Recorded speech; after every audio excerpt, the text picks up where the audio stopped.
qorannoo bal'aan gaggeessaa jira. Ayyee. Sooshaal irratti jechuudha.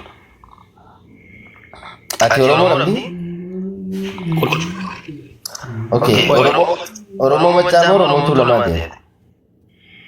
Machaa. Machaadha. Okay. Oromoo machaa keessaa hidda kee, sanyii kee, hortee kee, iddala tiinsaa beektaa sirriitti? Fakkeenyaaf akaakayyuu koo sadan boodaanii Kadir, Booranaa, Agamsoo, Jagal, Nabii, Buukoo, Sibaatoo, Aanaa, Waayyuu, Birboo, Maccaa, Gullallee achi ga'e kullaalleedha miti kullaallee achi ga'e wallaalleedha. Warra Ganjiiti.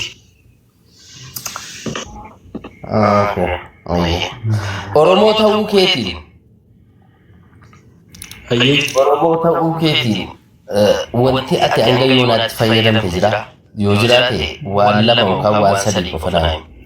Oromoo ta'uu keetiin faayidaa akka ilma Oromoo tokkotti argatte lammaffaa faayidaa ati akka qorataa seenaatti argatte. Dhuunfaadhaan akka ilma Oromoo tokkotti. Dhuunfaadhaan dhugaa dubbachuuf wanta argadde hin jiru. Biyya namaa jira. Maal argadde yaadis? Itti fufate. Hin jiru. No, dhuunfaadhaan wanta argadde eenyummaa makoo baree egaa eenyummaa koo baree sanyii koo baree abbaa biyyaa ta'uu koo baree fakkeenyaaf abboonni koo kaleessaa hin beekne ta'e waa'ee bakkee Ganjii lafa keenya irratti biyya keenya irratti gaafa isaan nu cabsuu dhufan uummanni keenya akka Oromootti jechuudha akka ganjummaadhaan Ganjiin anaaf sanyiidha waan ta'eef akka Oromootti abboonni koo harka kennuu didanii lolanii qe'ee ofirratti cabsanii cabanus maal fayyadaman dhaalchisanii deemanii abbootiin kee qe'ee isaanii irratti lolanii lolchiisanii maal fayyadaman? Qe'euma isaanii irratti hafan. Afaan immoo dhuman. Egaa nu isaan dhume kiti. Utuu isaan hin dhumne arraba.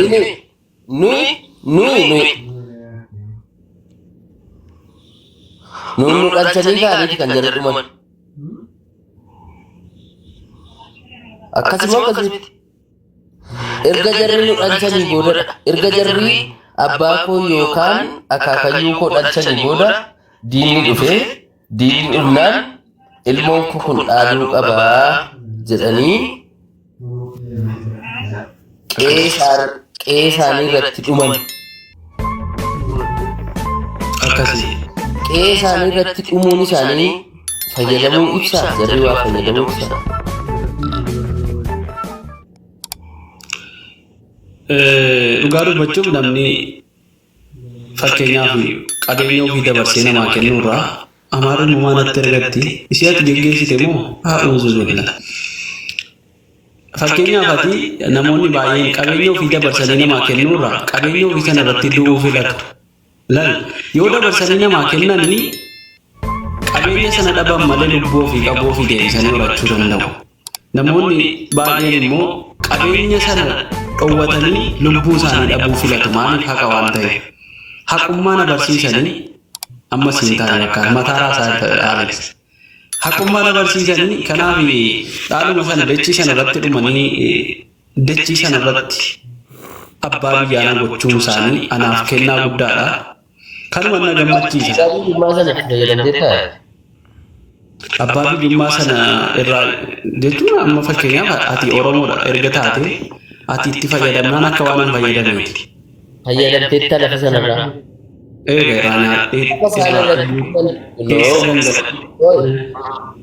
Keessa gangalachuu, keessa taphachuu, keessatti horii eeguun irraa fayyadamuun lafa sanarra jirta amma.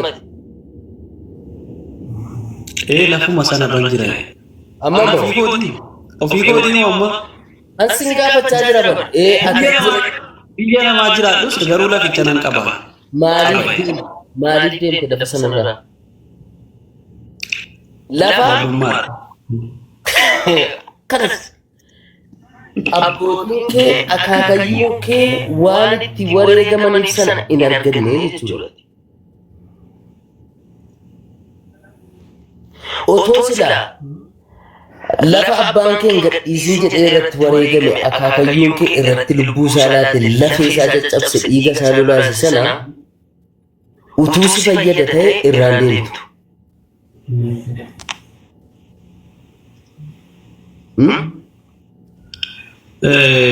irraan deeme malee ilaalma deeme afne wanti si galuuf deeme. Ati amma biyyaan baa jirta gaaftee ati dhuftee biyyatti galtu gaafa qarshii argattu qabeenyaa gahaa yookaan hojii bareedaa si hojjechiisu gaafa walitti kuufattu dhuftee deemta. Malee har'a utuu nafxanyaan dhuftee yookaan sabni biraa dhufee lafa sanarra qubate lafa abbaa kootuutu weeraramee jettee tikeetti battee deemtu walii gallaa. Wallaahi billahi nan gara.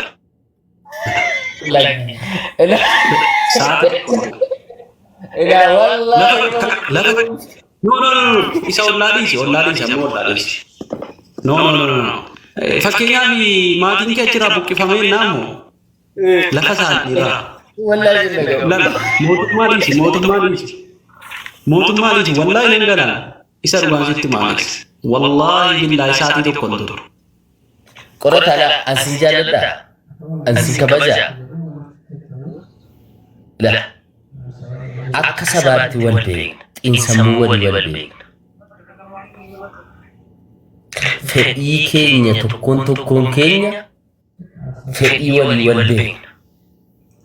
Rakkoo keenya hin beekna wajjin jiraanna waan ta'eef. Si galeera. Har'a Oromoonni Finfinnee keessatti Oromummaa isaatiin dhiibamee buqqa'ee waliin jennaan baay'ee dhiifama jechuun waan sagantaa kee hin taane sitti bane kitaaba mata duree ati dubbisuun barbaanne sitti bane ta'a sa'aatii keetti yookaan ati nama wajjin taphachuu geemii taphachuudhaaf dhufte ta'a garuu fi isa akka Oromoo akka waliigalaatti dhaabuu hin galu dhugaa dubbachuu dhugaa sitti hima. Isa akka fakkeenyaaf maatii koo abbaa koo haadha koo irraa dhaqanii buqqisanii mana isaanii irra jiru alagaan fi fakkeenyaaf naannoo Amaaraarraa dhufanii irra qubatan yookaan immoo humnaan buqqisanii qubatan taanaan ani ibiddaan hin kakadha jahannamaan hin kakadha sa'aatii tokko hin biyya kana fi. Erga akkas jettee sin qora. Akkamittan si qora beektaa? Bakki dhaloota kee deessa. Guumaa aanaa kam? Guumaa aanaa Sidimoo. Aanaa Sidimoo, okay. Geeraanis guumaa jala.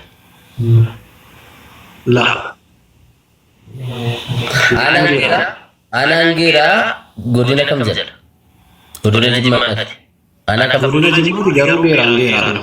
Okay. Godina Jimmaa aanaa geeraati. Guumaan aanaa guumaa. Okay. Achii.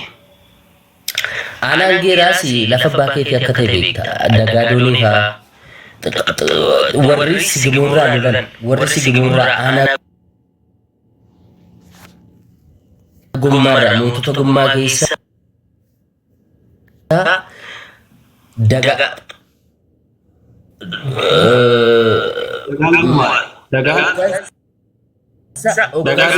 doonee jalatti warri lolaa turan bara 1983 dabalatee bara 1967 dabalatee gootota Sigimoo yoo xiqqaate annama jaabeef geeraarraa kan walitti bobba'an nama 7 beekan seenaadhaan si galeera. Gaattiraarraa akkasi ustaazota gurguddoo warra dhaloota qaraa turan jarri kun waliin ta'anii fi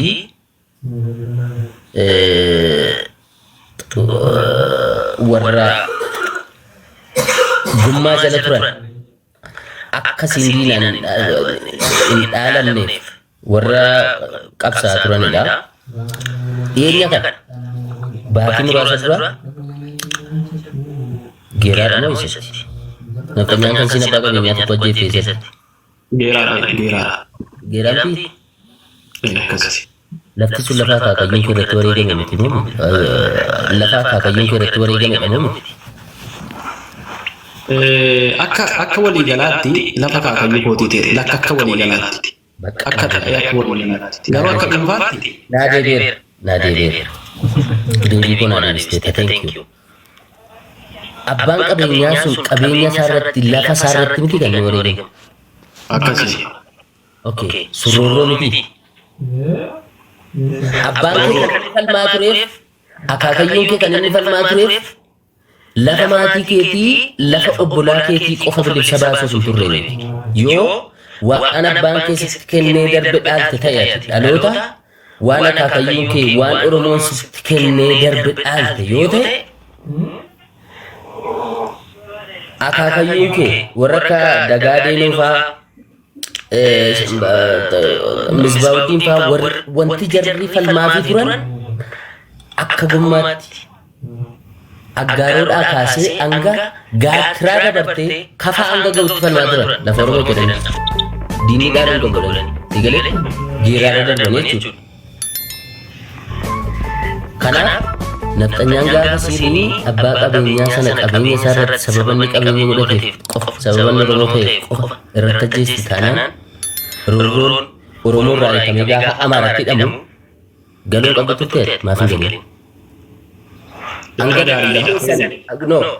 dhaqee keessan ga'ee maatii kee rukututti eeguu qabdatu ta'e eeguu qaba.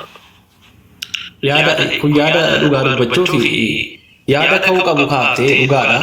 Geeraanis ana akkuma biyya kootiiti akka walii galaatti yoo ta'e akka dhuunfaatti immoo kana nan gala jedhee ana amma guumaatti naladhee guumaadha. Qe'ee abbaa kootiidha ilaala. Akka walii galaatti walii galuuf hin rakkisaa miti. Namoota baay'ee walii galuuf hin rakkisa. Yoo ati asii namatti qe'ee abbaa kootii jennaan qe'een abbaa keetii qe'ee akaakayyuun kee abaabayyuun kee irratti wareegame sana bakkeen ganjii oromoon bakkee ganjii irratti dhume oromoo 3,700 fi achi keessaa 1,300 fi buunoo iluu baaburaarraa dhufe. Lolli sun lola oromoon nafxanyaa gidduutti gaggeeffame maaliif gaggeeffame lafti oromoon qabame lafti oromoo alagaadhaan hin saamamin jedhameetu si galeera oromoon buunoo bedeleetiif iluu baaburaarraa dhufee bakkee ganjii irratti waamicha abbaa jifaariin dhufee affeerraa abbaa booraatiin dhufee achi irratti dhume lolli suni seenaarraa akka hubannutti lola dhiigni jilba namaa ga'e jedhamee odeeffama. Kana jechuun immoo waan salphaa miti. Dhiigni namaa dhufee gaafa jilba ga'u waan salphaa miti. Ani bakkee sana dhiifama dubbii karaatti tuuf miti. Isuma bakkee kabaja qabdii beeki fardaan irraan baamu. Nan beeka sana bakkeen ganjii lafa oromoo iluu baaburaa ta'eeti. Kan buunoo beddelee ta'eeti. Akaakayyuu fi abaabayyuu keenya seenaa jarri hojjetan akkasitti bal'isiisaa jechuun barbaade. Dirqama deelee mana wasiila keetii, mana eessuma keetii, mana adaadaa keetii, mana maatii keetii tuquun qabu wantichi. Ani gaaffiin kun ni ijoommaa jalqabumarraa situ dheeressias na fide malee oromoo ta'uu keetii wanti ati fayyadamte jira hanga yoonaatti akka dhuunfaatti tokko. Akka dhuunfaatti wanti ati fayyadamte yoo jiraate tokko lama jedhiti naan. Oromoo ta'uu keetiin akka sabaatti wanti ati fayyadamte yoo jira. Oromoon akka biyya kanaatti wanti ni fayyadame maali? Mee faayidaa Oromoon oromummaa isaatiin argate naan ture. Ati bal'isnaan kana hundas tarattara baasee. Ani tole ilma jaarsa jalatti dhalate dhaasaa kanan dheeradhaa suurii. Tole. Maal seete gorsa kaakayyuu kootii tokko na yaadachiifte bakka kanatti waa'ee maal galtee galtuusa jette sana maaliif teessee dammanni mana keessan ga'utti teessee daasa jettee fi waa wayina gorsa beektaa sirboo innaan jirti taanii na gorsu bara durii jedhan ilaala of fakkeenya fudhatanii natti hubata ana taanee nama Suudaan taanee nama Masirii taanee jedhan karaa deemaa turreedhan laal gorsa malee ofii deemanii oomiti quba gabaadha waa wayisa mukeessa nama kaa'uufi jennaan karaa biyyaatiin deemaa jirra ana jennee lammii Itoophiyaa tokko lammii Masirii tokko lammii Suudaan jinni sadii daandii qal'oo irraa achitti deemaa du'aaf deemaa jinniin sunis jinnii Itoophiyaa jinnii Masirii jinnii Suudaan jedhan wal faana deemaa karaa ittiin qal'oo Masirii sun dura bu'ee deema jinniin Masiriis jinnoota sana keessaa dura bu'ee deema walitti dhufanii wal dubbisanii eessaa dhufteen eessa deemteen naani kunoo Masiriitu yoomteen naan akkas maatii koo gargaaruuf kan akkasitti karaa biyyaa deemaara biyya biraa deemee maatii koo gargaaruuf jedhetti jennaan jinniin sun biyyuma keetti deebi'e Masirii bilisoo umuufi waggaa shan hafee galii biyya kee keessa taa'ee waggaa shan eeggadhu jedhee lammii sana deebise lammii ofii sana fudhatee deebi'ee duuba sagaleen jira Alex dhagaan jira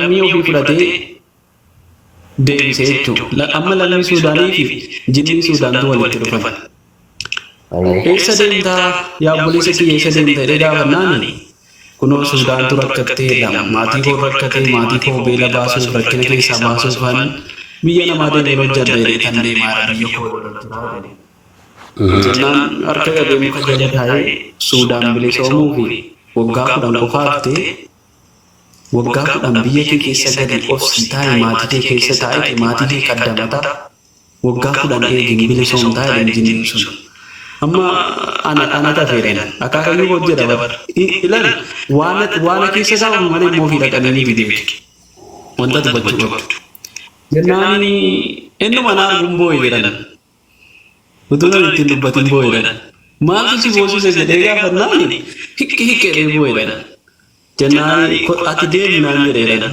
jennaan maal qubaa koo ibsan deema jennaan Itoophiyaa yoomuu bilisoomtu naan jedheedhan maaliif jennaan yoo amaadii teessoo qabatee saba biraati jalaa haadha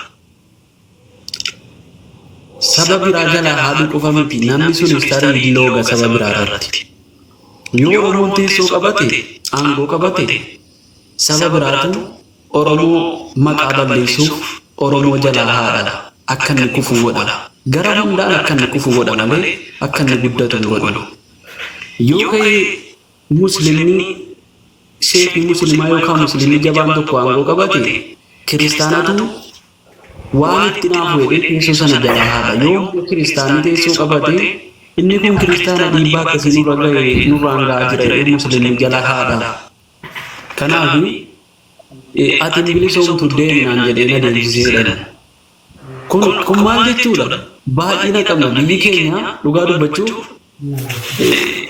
gara sabaatiinis gara amantiitiinis gara hundaatiin yoo fudhattee ilaalte baay'ina qabna kanaaf biyya keenya keessatti nama walii galuun baay'ee ulfaata Alex waa'ee maafii galtee akkasiin bootisa jettee utuu nama muraasa taate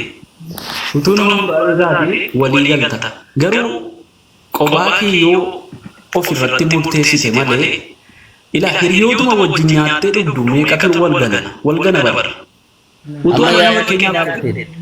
amma yaada kootti naa dhufte dhiisi ayyaanni kee naa galachittu Oromoo ta'uu keenya walii galuu dadhabneen akkas dadhabneera dhugaadha miidhamne mun fayyadamne miidhamne malee maal fayyadamne waan fayyadamte qabda walii galtee beektaa Oromoo mara la wanta fayyadame tokko hin jiru dhugaa dubbachuuf walii gallaase akka walii galuun barbaade waan biraa miti barbaadanii dheeraa dhugaadha miidhamne jirra Oromoodhaan miidhamne isaa